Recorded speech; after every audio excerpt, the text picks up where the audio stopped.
లగచెర్ల ఘటనలో జిల్లా కలెక్టర్ పైన జరిగినటువంటి అధికారులపై జరిగిన దాడిని సమాజం అంతా తప్పుపడతా ఉంటే బీఆర్ఎస్ పార్టీ బీజేపీ హడావుడి చేస్తూ ఎస్టీ కమిషన్ కు ఫిర్యాదు చేస్తామని ఈరోజు ఢిల్లీకి ఏదో కేటీఆర్ బయలుదేరి వెళ్లడానికి ప్రయత్నం చేయడం, భారతీయ జనతా పార్టీకి సంబంధించిన వాళ్ళు కూడా ఎస్టీ కమిషన్ పంపించి ఈరోజు దాడిని తప్పుపడుతూనే వారిపై చర్యలు ఎలా తీసుకుంటారో చెప్పినటువంటి మాట ఏదో మాట్లాడుతూ హడావుడి చేస్తున్న సందర్భంలో ఒకటి మా ద్వారా ఒక సూటి ప్రశ్న. ఈరోజు నేరెళ్ల ఘటనలో ఎస్సీలపై జరిగినటువంటి దాడి ఆనాడు బీఆర్ఎస్ ప్రభుత్వ హయాంలో కేటీఆర్ గారు మీ నియోజకవర్గంలో ఈరోజు హరిజనుల పైన ఈరోజు ఎస్సీ ఎస్టీల పైన అంత ప్రేమ ఒలగబోస్తున్నారే, ఆనాడు మీ నియోజకవర్గంలో నేరెళ్ల ఘటనలో దళితులపై జరిగినటువంటి దాడుల్లో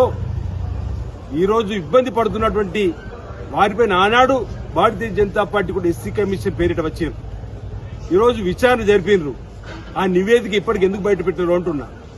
అంటే బీజేపీ బీఆర్ఎస్ ఒకటే అని చెప్పడానికి నిదర్శనంగా చెప్తున్నారు.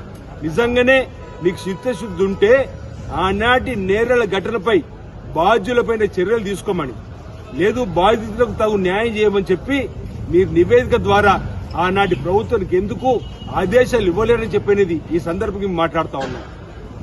ఈరోజు తెగ ప్రేమ ఒలగబోస్తున్నారు, తెగ అడావుడి చేస్తున్నారు ఎస్సీ ఎస్టీల పైన. ఆనాటి కేటీఆర్ గారు ఘటనకు ఈరోజు సమానం చెప్పి ఈ కార్యక్రమంలో ముందుకు పోవాలి తప్ప ఈరోజు గౌరవ ముఖ్యమంత్రి రేవంత్ రెడ్డి గారు చేస్తున్నటువంటి ప్రతి పనిని ఆక్షేపణ చేయడమే ఈరోజు ఓర్వలేక ఈర్ష్యబోధం చేసేటువంటి కార్యక్రమం తప్ప మరొకటి కాదు. ఈరోజు సభ్య సమాజం అంతా కూడా అధికారులపై జరిగిన దాడిని తప్పడుతుంది, ఇది ఒక కుట్రగా భావిస్తున్నారు.